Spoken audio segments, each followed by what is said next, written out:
Good morning. It's Monday. Time to rise and shine.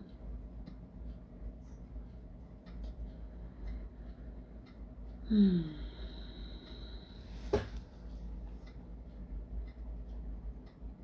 speechless. I'm just going to sit here and wait. Isn't that funny? I'm speechless for a good reason. It's all about communication today. So I'm going to sit here for a few minutes. And I wish I had my earbuds so I could have a good microphone. Sorry if I sound funny. I notice my microphone on my phone sounds a little tinny sometimes. Good morning. I see 3. I just sounded like Walgreens. I see 3. You ever hear that when you're standing in line? You know that's a good sign, because when they say I see 3, it means they're going to open up another cash register. So, good morning, Annie 7. Happy Monday. November 2nd, right? November 2nd. Where did summer go? It's been the wildest, craziest, fastest year ever in history, I do believe. So, almost over. We're almost done. Good morning, Patricia. How are you? Carol Ann Allen, good morning. Danette, good morning. Come on in. It's time for the classroom, the playroom. That's a better word. It is a classroom for me because I have been going through a big learning lesson over the past 24 hours. And I feel like I've been working on this for a long time. I love when clarity finally fills in. It's like, okay, I get it. Do you ever go through these times where you think the world is out to get you, like everybody around you must be out to get you, and they're all coming at you with the same lesson? And I think for a while I've been, hi John, good morning. I have been really, really working on this lesson, and it is a trigger for me, a deep trigger, a deep wound for me. It comes back from my abusive relationship. My first marriage was pretty rough, and his favorite form, he had many forms of meanness, but he had one form of meanness was to just not talk. He just would go silent, what he would call sulling up. He was a horseman and he would call it sulling up, and he would just not talk. It used to drive me crazy. It would drive me crazy. How can you sort out something between two people when there's no communication? And he knew that it drove me crazy, so he did it often. So fast forward now, there's still this part of me that if I put something out there, if I send something to somebody in my family, or if I say something, or if they get too quiet, it's a big too quiet thing. My daughter, it can be like that, and I don't believe that she's doing it in the way that her father did. I believe she just has days when she doesn't feel like talking. Actually, both of the youngest, the 2 girls that are here with me, they both have that in them. They just don't feel like talking, so they don't. Well, that's fine, and that's being a teenager, and I get that. But I have a deep wound, and I've realized finally what that is. Lack of communication is a huge trigger for me. When someone doesn't respond, when someone gives me the cold shoulder, I'm back to being that little girl in school who was like, how many of us were little oddballs in school, and we stood out. We were like the ones that everybody else was in the in crowd, and we were just definitely going to be in the out crowd no matter what. I always went looking for the underdogs. I was always way too soft. This trigger comes to us over and over again because it's part of our wiring as empaths. Most of us tend to be very intuitive, very introverted, easily triggered, very, very sensitive, and so we can read into. I remember when Caroline was in school, she used to tell me, Mom, I just think that teacher doesn't like me. And I said, well, why do you think that? And she would say, well, she gives me this look sometimes. And I said, well, what if she's just having a really bad day? What if she just had a fight with her husband, or she found out her dog has to go to the vet and he's really sick, or there's so many reasons why we can wake up in the morning and have a really bad day. And it has nothing to do with the other person. We may go around with a stink eye all day, a grumpy face, whatever you want to call it. And when we do that and we look at this child who is super sensitive, that sensitive child then takes it to heart. And they're like, well, must be they don't like me. Must be there's something wrong with me. And so many of us have been doing that, have held that kind of energy from the time that we were really small. We're so sensitive, so easily hurt. that even our earliest relationships, if we didn't receive what we needed from our parents in the form of just unconditional love, if our parents fought a lot, we took that to heart. For me, my parents split up when I was very young, and I took that to heart. I thought that was my fault too. We take on everything as being our fault. And then we slowly begin to build this wall around the heart. We start to stock up those things, those pains, those untruths inside of us, mostly in the solar plexus area. I tend to carry a lot in my solar plexus. I've had to really work with it. Then, as we get older, if we have those issues that we haven't figured out how to deal with from the time that we're very little, so sensitive, taking so much on, we're still carrying that energy of that little child around with us. And then we call in relationships that will trigger that part of us again, so that it wakes us up to it and allows us to come to a place of deeper healing, self-love. It's like you got to look in the mirror and say, no, it wasn't you. It wasn't you. It wasn't your fault that your parents fought. It wasn't your fault that those teachers kind of looked at you funny, or kids were super cliquey in school and chose not to bring you into their inner circle. And as a matter of fact, it was good that you didn't end up in that inner circle, because you were wired differently. You were different, and they could sense that. And they didn't pull you in because in their own way they were afraid of you. They were afraid of the energy you were putting out. You weren't going to go into those cliques. You weren't going to be cruel and mean to other kids. You weren't going to try all the different things that they were trying. They knew that. They could sense that in you. They knew you had a higher purpose somewhere deep inside of them, whether they were conscious of it or not. Chances are they were not conscious, but they sensed that you were different, and you were different for a reason. That's the truth. We earth angels or just powerful beings that came to the planet to help raise the vibration of the planet. We have taken on so much negative energy. We have taken on so many lies. We have told ourselves those lies. See, that's the thing. It's not necessarily always that other people are telling us things about ourselves that hurt us, that there's that part of us, that egoic part, that tells us lies, that tells us we're not good enough. They just don't like us. We're not pretty enough. We're not smart enough. We don't have the nice clothes like some, whatever it was. Whatever it was. And pretty soon I can remember an experience all the way back to kindergarten. All the way back to kindergarten. I was 4 or 5 years old. I was very little when I started school. I was only 4. And I remember this substitute teacher. She was kind of heavy set. I can't remember her name. I don't know what happened to the teacher, but she was gone for a while. So this substitute teacher came in, and she was going to read stories every day to the kids, but she wanted one child. Every day, one child got to come up and sit on her lap while she read. She was kind of this sweet, grandmotherly kind of person. I remember watching one by one these different kids that got taken up and to sit on her lap.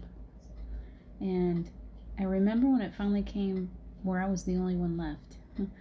And she asked if anyone, and this may be a little bit warped because this is my memory of it. It truly, our brains will hold on to things that sometimes aren't even all true.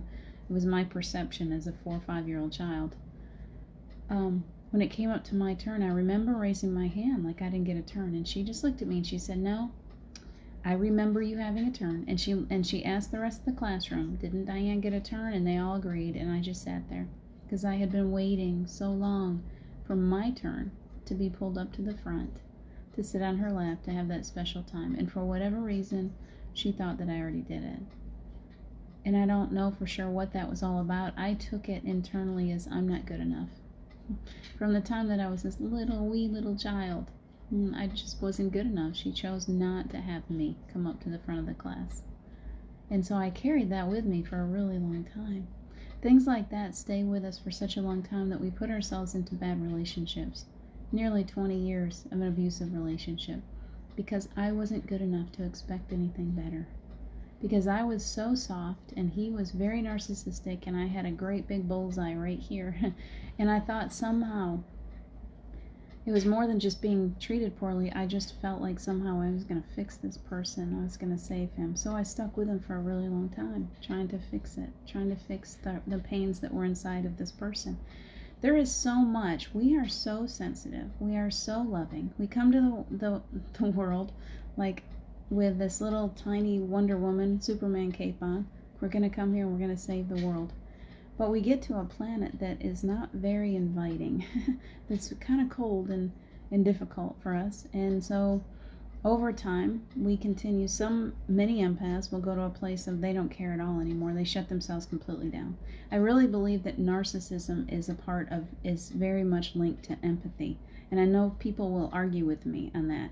But I do believe that if you take a very, very sensitive small child and you treat them poorly enough, and you can break the spirit, you can turn them in the opposite direction.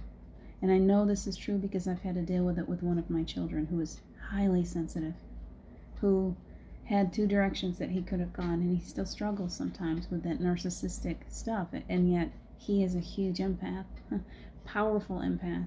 And I know why he came to me, so I could help him to open up to that kindness, that big heart of his. But I've watched in my own children being raised with a narcissist and with this who I am. And I've watched them each have to try to sort through, navigate those waters. Which direction am I going to go? I really feel like narcissists are empaths. They've just turned in the opposite direction. They've shut it down because it hurts too much. We have such big hearts and we get hurt so badly. Can you look at those narcissists that are on the planet a little bit differently when you think of them that way? That they are the same as you. They just can't find that big heart anymore because, going back to the beginning of this, they have been hurt so many times. They came to the earth so sensitive and so ready to do good here. And they got hurt so many times from the time they were very small. They didn't receive what they needed. And so they shut down. And when they shut down, they forgot how to open back up again. They just completely went the opposite direction. I had a psychotherapist for Jackson when he was little. And he said, and this was important for me to hear because this was after his father left. He was angry at me all the time. This kid was just, I was just miserable trying to raise him. And he said one very, very key thing. He said, do you have high sensitivity in your family? And I said, yes. And he said, well, high sensitivity will manifest in different ways. And oftentimes, someone who is highly sensitive will respond in anger, will respond in the same kind of behavior that Jackson had because they're so sensitive, because they're so easily hurt. So it wasn't that he was just like his father and being hateful to me. It was that he was just like me and he didn't know how to deal with that great big heart of his. And so it turned my thinking around. I was like, oh, okay, wait, stop. Hold on. That changes everything. Now I see him differently. Now I see him as more like me. I can understand myself. I can work with myself. I understand this big heart that I've got. Now I get it. Now I get it. It's not that he's just this huge narcissist that's out to damage the world, to destroy my whole whatever I had going on. He was responding out of pain. He was responding out of his father taking off and just leaving him. The one thing he told the psychotherapist, and the whole time that I had him there was, I'm mad at my father. And he said, why? And he said, because he chose to go get drunk instead of taking me fishing. Doesn't it make you want to cry? This 4-year-old, 5-year-old boy was carrying that one thing that was like this thorn. There was a thorn in him. He just couldn't, it hurt him all the time. And we had to find a way to try to pull that thorn out. And I don't think it's fully pulled out yet. But we all have thorns. That's what I'm here to tell you. I don't want to get all deeply into my own struggles, but I want you to know that we all, as empaths, we all have those thorns. And sometimes they create a pattern in us. They push us to fall into relationships. The reason why, if you're going through another really horrible relationship, or your kids are manifesting in a way, or people around you are like, oh, you're like, why do these people keep coming into my world? Why do I keep drawing in these people that are causing me pain? It's because we, at a soul level, want to heal those wounds. We want those thorns pulled out. And we can't pull them out until we find them. I found mine this morning. It took me all these years to finally realize that my biggest thorn, the biggest thing that I've got that pulls all this other stuff into my world, is that lack of communication. If I reach out to someone with love, or I even just reach out with a question, or if I just would like to hear some kind of an answer, I would like to know what's going on in their head or whatever, and they don't come back to me and respond in some way, even if it hurts, even if the response is something I'd rather not hear, it's okay. I'd rather have that than nothing. That's a big, huge trigger for me. So by coming to that realization, it helps me remember this, that we all have to turn it back around to ourselves. Please know that. When you're being triggered, it's not like, okay, well, that person's triggering me, so I need to cut them out of my life. Go ahead and cut them out of your life. But I got big news for you. If you cut them out of your life, you are going to attract someone else that's going to do the same trigger. I have triggers like this all around me. I'm surrounded by this through my children, through different relationships that I've had. It continues to trigger me so that it can come up to the surface and I can say, okay, guess what? I need to work on this. It's no one else's problem that I have this issue with a lack of communication. It's my own. And I need to work on it. And I just felt a shift of energy. I need to work on me so that I don't continue to pull that energy in to myself, so that I can treat other people differently too. Because oftentimes, remember that we're all mirroring. People are coming back into my world that aren't communicating effectively with me because I'm not necessarily communicating effectively with other people. I realize, okay, maybe my mother and I come from a very different way of thinking. Maybe we don't see eye to eye oftentimes.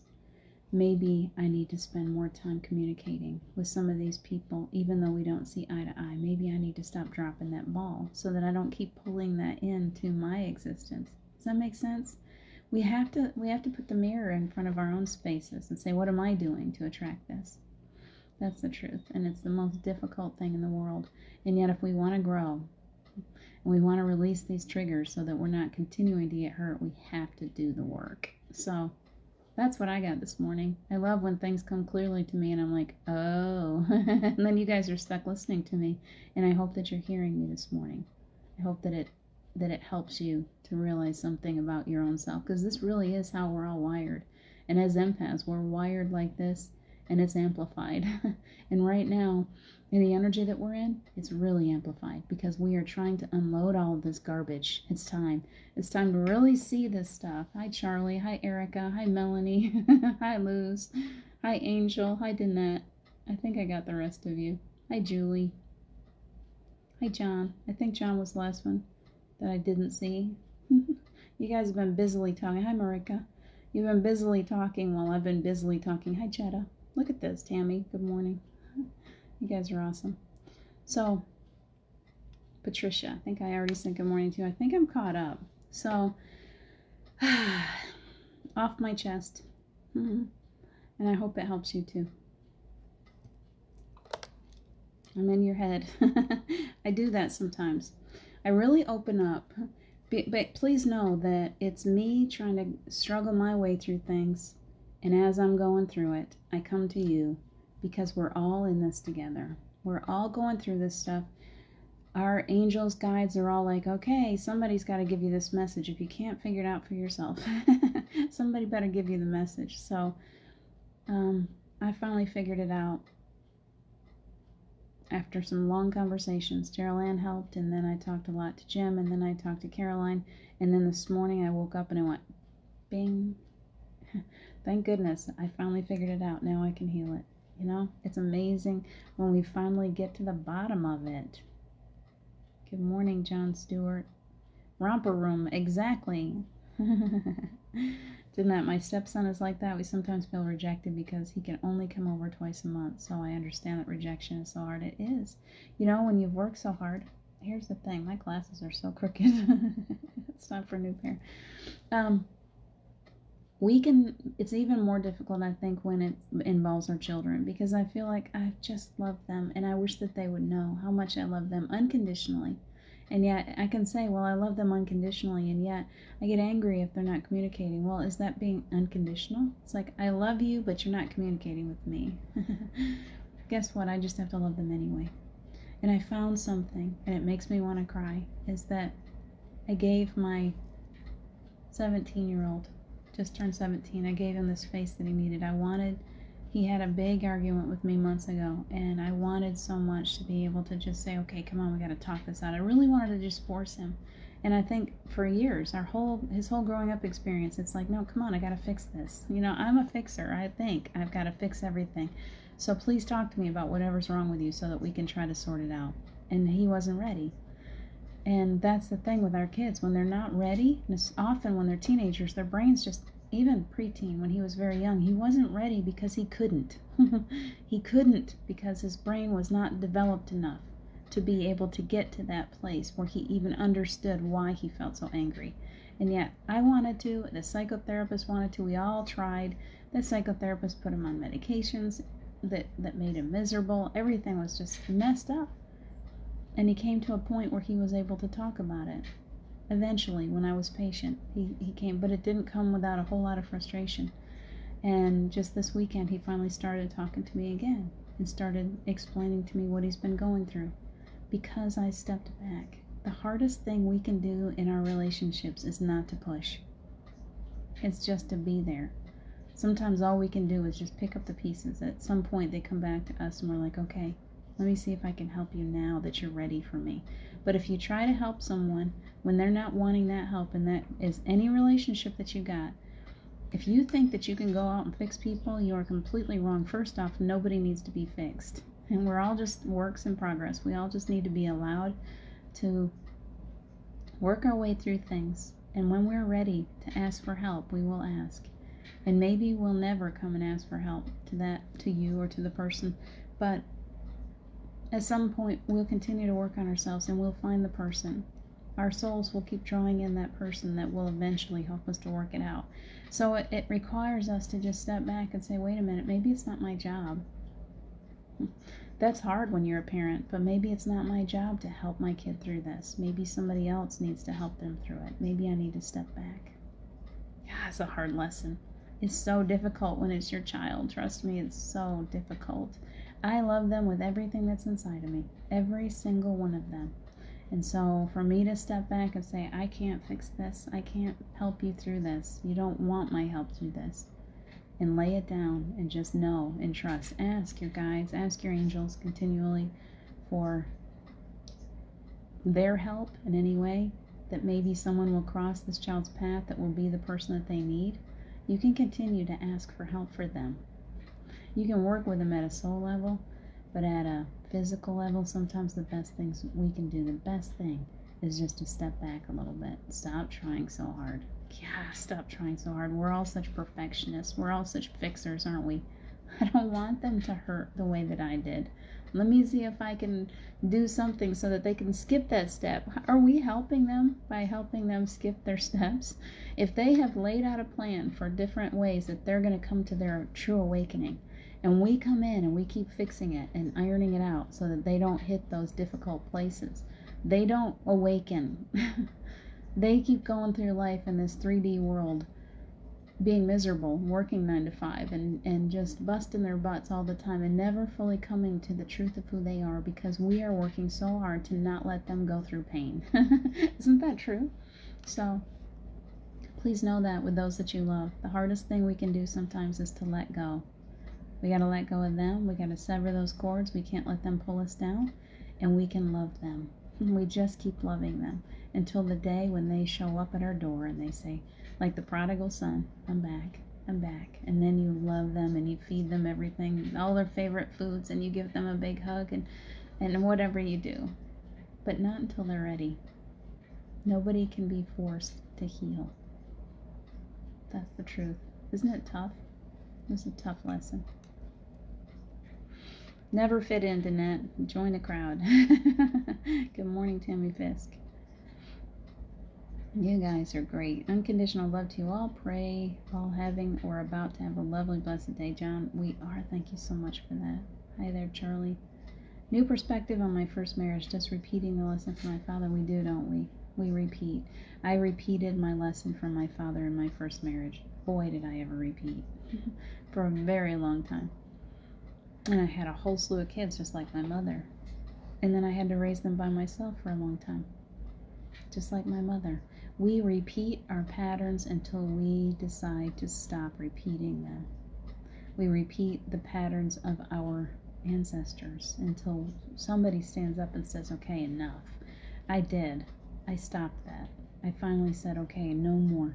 I'm not repeating the life that my mother had. I choose joy. I choose love. I'm not going to shut down. I'm going to be open to finding new relationships and new love and new connections. And I'm going to keep reaching out, and I'm not shutting my heart down. And that changed everything for us.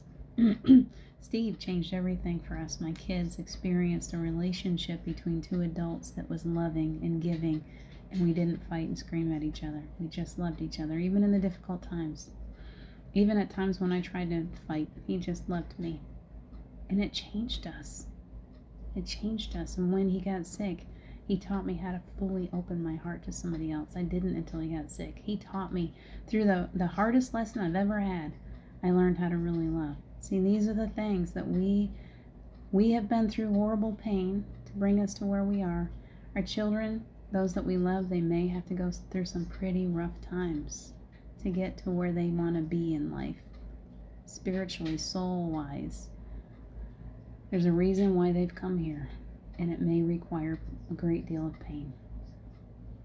Because they're more than just our children. They're huge, amazing souls that came here to learn, that came here to bring whatever it is that they've come here.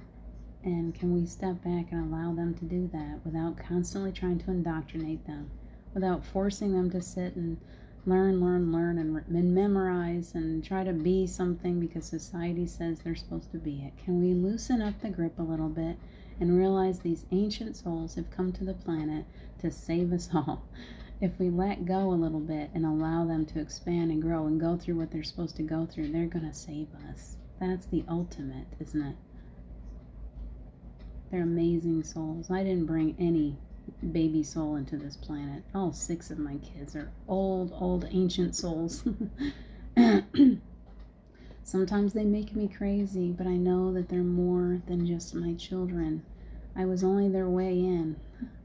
I have to love them, I have to support them, and I have to release them and not hold on too tightly.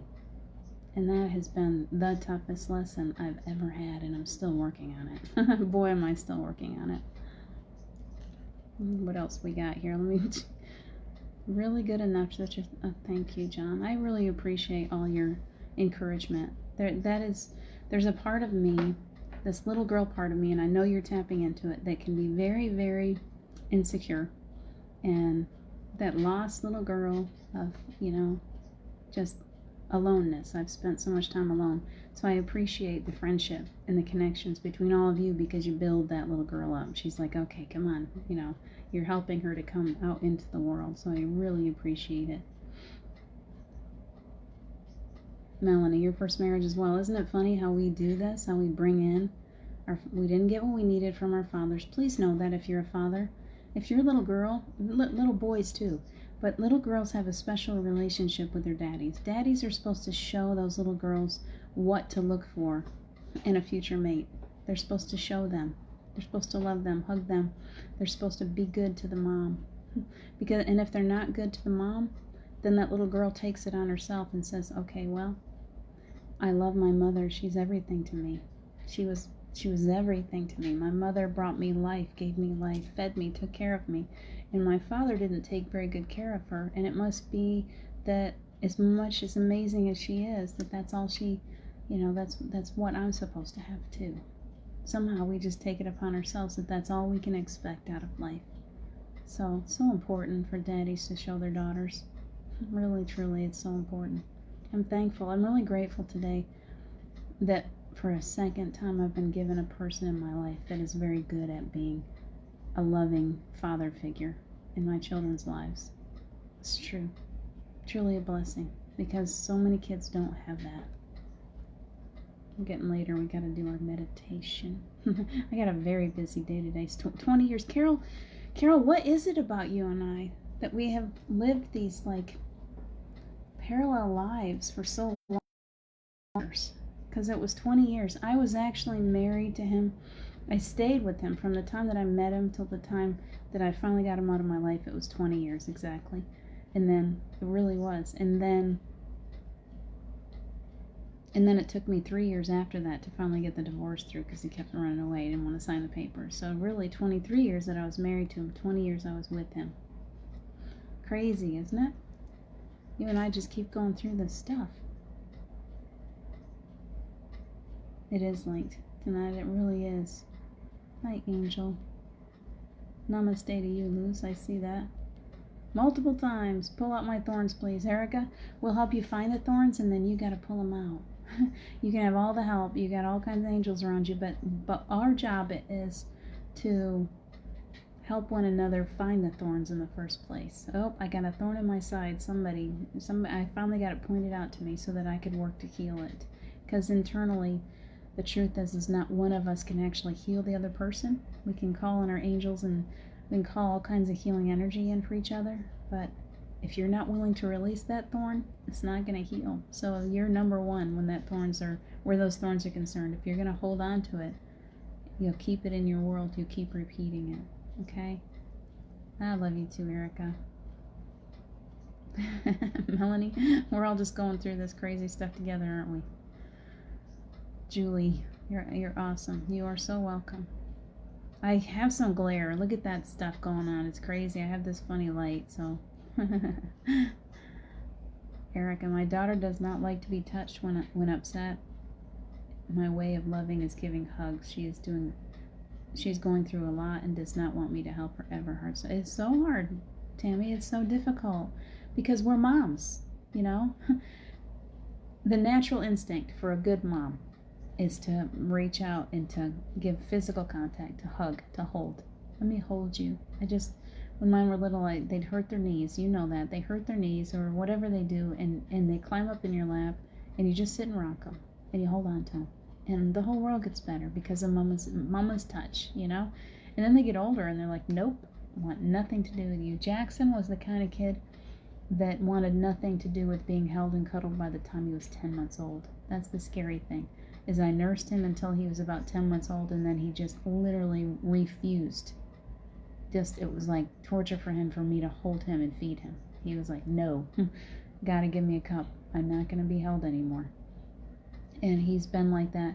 He's been my biggest challenge because I just love my baby so much, you know, and it's like I had a lot of cute little sweet cuddly babies, and then I had this kid that just fought being loved. He still does. Something inside of him doesn't believe he deserves to be loved on this planet, and it's been my biggest challenge trying to teach him that he is lovable, that he deserves to be loved. So imagine me with this huge heart being given a kid that has no idea how to accept love. Oh, it's a challenge. Oh, it's difficult. Just come here, little boy. It's been really difficult. Your battery ran out. That's okay, John. Patience and being unconditional. Yes, Angel. And it's not easy, is it? That unconditional stuff. Whew. Ask for help. Let's ask the angels to help us with this, because those of us who are true earth angels, all we want to do is love on people. So it sure is difficult for us when they won't let us. Why won't you let me love you? Isn't it funny? Very hard lesson. My daughter, Carol, was removed from me for a few months when she was in high school. Hardest thing to realize was I was the problem. Yeah. Isn't it? Because we love them so much, instead of just mothering, we smother. Just please talk to me. Please. Please let me love you. Sometimes they just truly, and let's go a little bit deeper on that, Carol, it's a soul connection. They really are souls, and they really do have things deeper down that we don't know that they're going through, that they've carried through. Jackson has carried through energy from past lives. Just real quick story, when he was very small, he had horrible night terrors. From the time he was 1, he would start screaming in the middle of the night, and I'm like, what is wrong with this child? And I couldn't touch him. If I tried to touch him and comfort him, he would just scream even louder. I had to just lay him down in the bed and watch him as he went through this tortured whatever he was seeing. He wasn't really awake. It was a nightmare state. And he was going through something horrible, and I couldn't comfort him. I couldn't touch him. I had to wait until it was done. He would yawn really big, and then he would go back to sleep. And then he was back to Jackson again. He did that until he was about 2.5. The last time he came running out of his bedroom, he came running over at me, started punching and kicking at me, and then he stopped. He went over and he laid down on the floor, and he was done. I don't know what. My guess is that he and I have some kind of past life something that has forced this. Something he's carried through that he remembers, that I'm sure I was a horrible... I was told a long time ago, and this feels like it came up yesterday for healing. I was told that in one of my past lives, I was like a school marm. I was in charge of lots of kids, like an orphanage type thing, and I was very hard on them. And it wasn't that that I was a horrible person. It was that the only way to control all these kids was to be very, very strict. And that may be the past life thing that is affecting me in Jackson.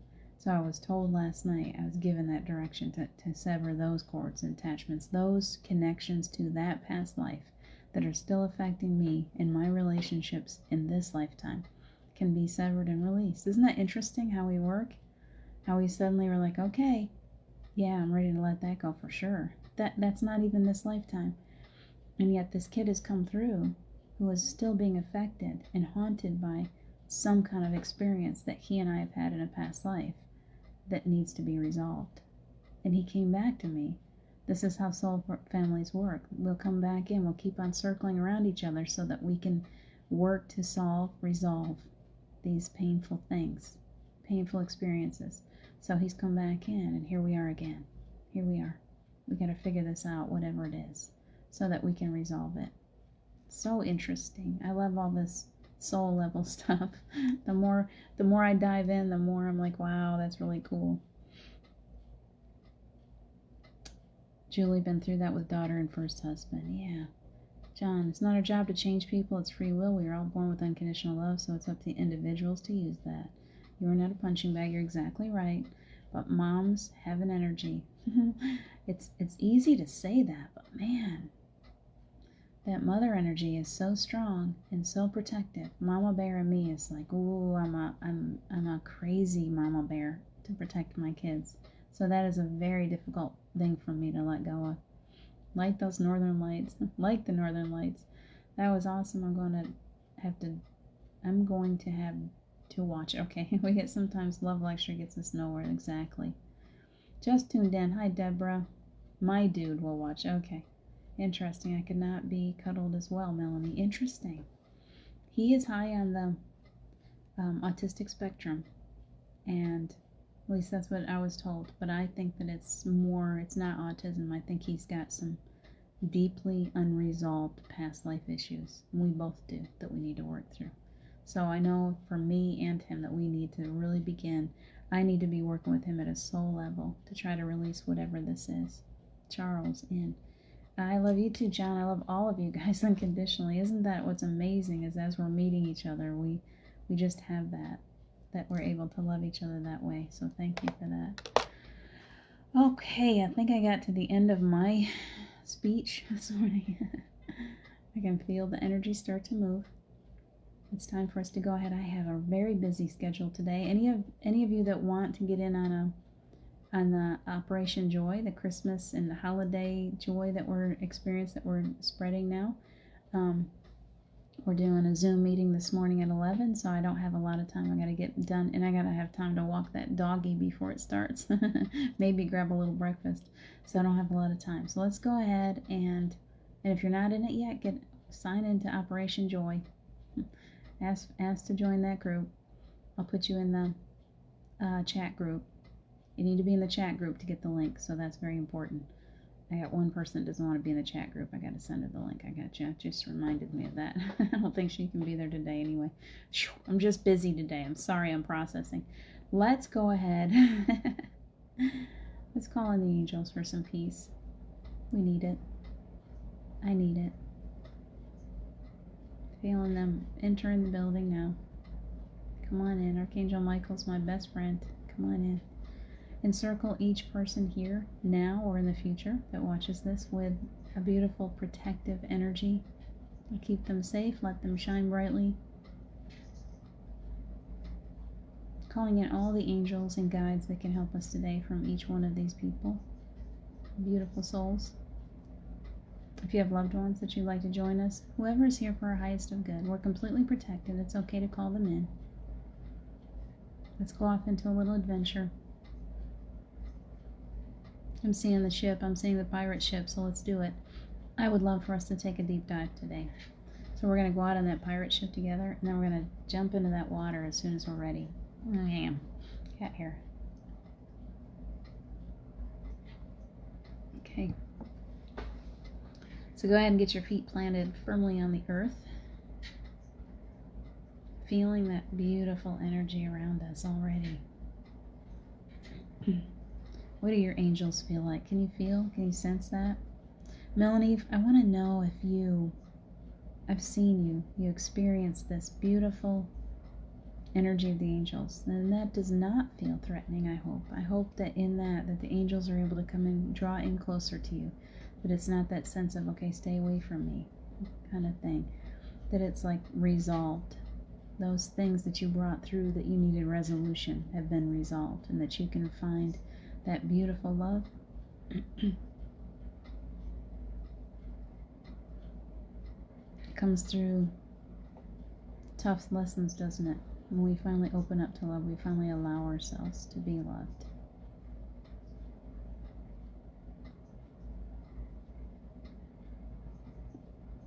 So I want you to take a big breath.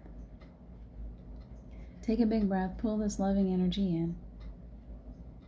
We're asking for answers today. For anyone that's here, that clarity would come through. If there's a trigger, if there's anything that's causing depression, sadness, dark moods, illness in the body that needs to be resolved, we're asking for answers today. You know it, John. I know you're right on that one. So taking a big breath, we're asking for perfect clearing and healing in the body, allowing for source energy to come down over the crown, angels to encircle you. Each one of us has a triad. Source is coming down over the crown, and at each side of us we have a guide or an angel. So there's 3 protecting us right now. Can you feel that? On your right, on your left, and coming down over the top of your head. It's like sitting in a warm bath. It's very comforting. Loved ones have stepped forward for you. Angels have stepped forward to support you, to pull you through these difficult times. To let you know that you can stand firmly in your own light without guilt, releasing all cords and attachments, every single one of them. You can let them go with love. We still love our children. We still love those around us, but we do not and cannot allow their energy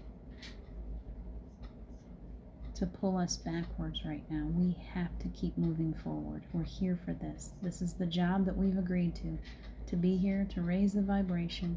In order to do that, we have to stand firmly in our own light. Taking a big breath and allowing this energy to flow within you. It's coming down, right down. It's almost like this liquid gold pouring right down over the top of you. I can feel it right about here.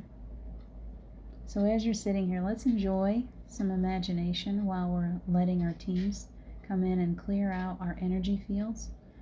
They're bringing in this new insulation that's coming down over the top of your crown. I hope you can feel that. Pouring down over your forehead. And it's going to continue. And it's bringing you to a place where you're not so easily triggered, where you don't get hurt so easily. You've been like this since you were a baby. They're going to help you so that those things that come at you, they're bouncing instead of being absorbed.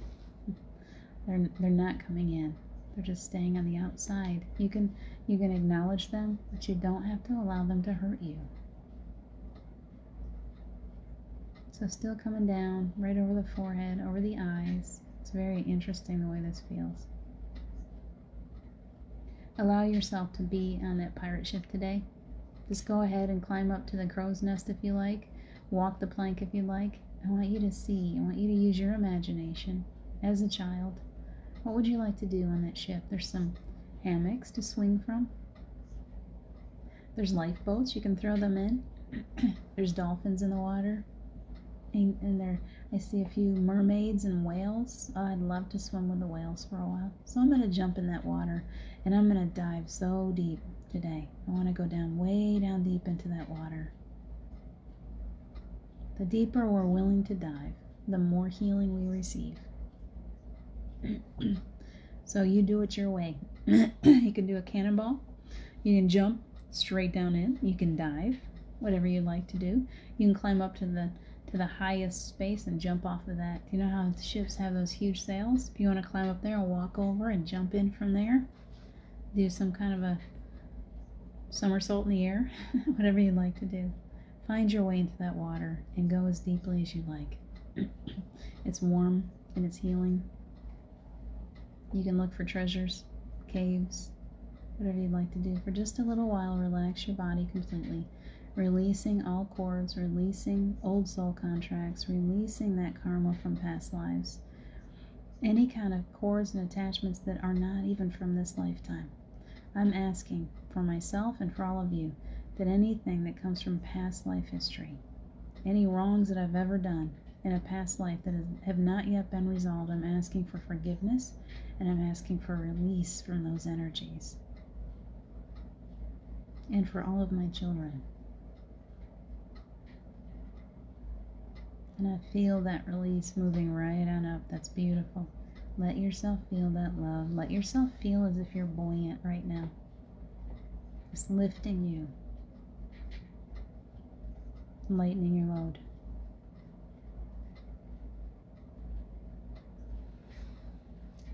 You want in on that, you just say, yes, yes, I want in.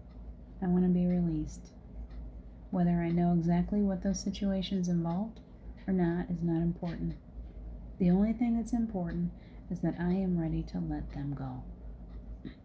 And I'm asking for the souls of those people in my life who are soul family, who are being affected by those old lifetimes, by those old soul contracts. I'm asking at a soul level, if they're ready to release, that they would release too. Letting us all just be free. Just be free in this lifetime to be who you came here to be this time, without old baggage. So as you're floating, I see some of you releasing into the water. You've got heavy coats on and boots, and you're just taking them off, and they're floating away. That's that heaviness that I'm talking about. Yes, John, you're exactly right. It's forgiveness of ourselves. That's the truth of it. We can get all wrapped up in our relationships. We can get all wrapped up in what we think that other people are thinking or worrying about or how to fix them. The truth is that we need to look in the mirror, and that person that's looking back needs our forgiveness and needs our love unconditionally. You got to release it. You got to say, okay, whatever I did, whatever I brought back through this lifetime, whatever kinds of things we've all done horrible things in the past. It's the truth. That's how we grew. That's how we learned. But we don't need to keep carrying it with us in this lifetime. We don't. You can let it go. Let it go. See yourself with some scissors. Just cut it away. Cut it away. If it won't come off, you can't figure out how to let that go, it's too heavy, just go ahead and ask Archangel Michael to come in and sever it for you. Your angels are there to help you. They're just, it's beautiful when we allow them to help. I am releasing all cords and attachments involved in my trigger for communication. No more. No more pain. No more pain from that. I allow myself to stand strongly in my own energy, in this forgiveness of myself, in self-love, and I hope that you're repeating after me, so that I am no longer affected by the energies of those around me. I no longer find pain in their reactivity or in their in-reactivity, whatever that may be. I just love. I love without condition. those around me, those in my life. I just love them. They don't have to perform. I release them from my need for them to do things in order to ease my guilt or my pain. I'm releasing those that I love from all responsibility and from my need for them to respond to me in the same way that I respond to them. Does that make sense? Something beautiful happens in our relationships when we don't require those that we love to respond to us in the way that we respond to them. When we release that need, something really beautiful happens. Suddenly they just come to us. They're ready to have a sweet relationship when we let go of our need for them to do things the way we think they should. Just release and just love. I just felt a huge shift. Very good. Pain in the throat chakra for someone, releasing. There's guilt and there is some grief. So take a big breath. Breathe all that love from your heart into your throat. Releasing that. Opening up that throat chakra, allowing you to speak your truth. If you've been in a relationship where you haven't been able to be true to you, you're being opened up today. It's time for you to be you. It's okay. You're safe. Gently speak that truth when needed, when they're ready. Don't try to force feed. Allowing you to be fully you. And using that ability in that throat chakra, there is a place where when you tap into it, you are heard better. It opens up your line of communications to those around you. They suddenly hear you because you're speaking from your truth, from your true self, not from your ego. So making that shift to the true self. Opening yourself up for angels to speak through you, to channel energies and truths and love, the energy of love to those around you. It's a big upgrade. Moving down into the heart. Big old hearts, lots of big old hearts in this group. I hope you're swimming and enjoying yourself as this upgrade is going on.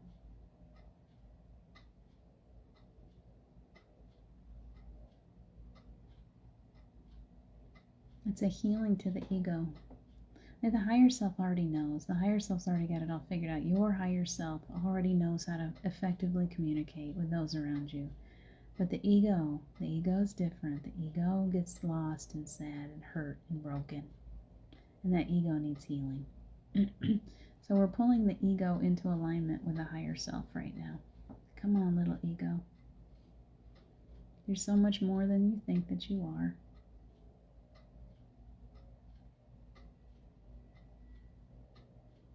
Energy's moving down into the solar plexus, clearing away all that clutter. Some of you are diving deep, exploring a crystal cave, underwater waterfalls, whatever kind of miraculous thing that you want to create down there, you go ahead, have fun with it.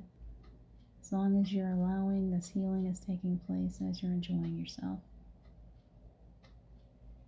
Some of you are floating in the top of the water and just letting the sun shine, like you're just floating there. The sun shining down, I see that. Well done. Relaxing. Nice energy. Thanking the angels for assisting us today. Thanking your guides.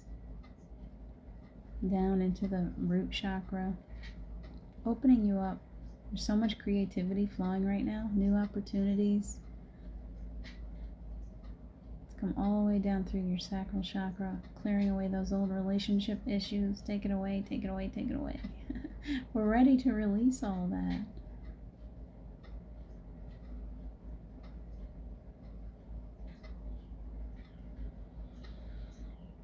Nice. You guys are all coming at different, it's hitting me in different places because there's so many different people here. Getting all these blasts of energy that you're receiving. Just allowing it. John, I knew somebody was just floating through. Well done. The energy's now going down the legs. I feel the heat. All the way down into the earth. Earth is recycling, bringing it back up. And as it's coming up, it's filling every cell of your body, It's lighting you up. That light energy is just flowing out through your pores. You're just like, if you could see it, it's like ping, ping, ping, ping, ping, ping, ping. You're just lighting right up. Let yourself light up.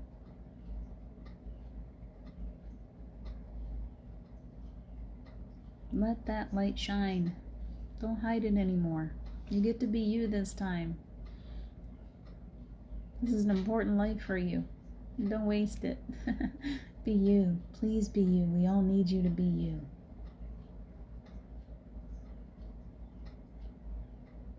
Right up through the heart.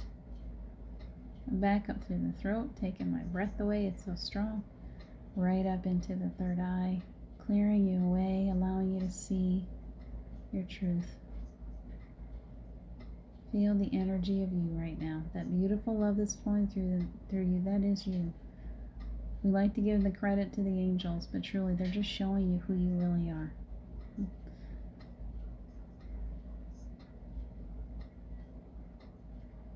Finishing up, coming up through the crown. This beautiful crown on your head, showing you your birthright, that you are a child of royal blood, that you came here to change this place, that you are powerful, that you are deserving. You deserve the best. Don't settle for the rest. Don't know where that came from. No more settling. Allow yourself to live a life that is filled with love, filled with joy, filled with prosperity. Yes, you deserve all of that. It's okay to receive. You're not taking from anyone else. I promise. There's more than enough to go around. It's okay to receive. There's lots of third eye activity right now. I hope you're seeing and feeling, enjoying. I want you to go ahead and pull yourself back out of that water now. Take a big breath. Pull your higher self back into your heart.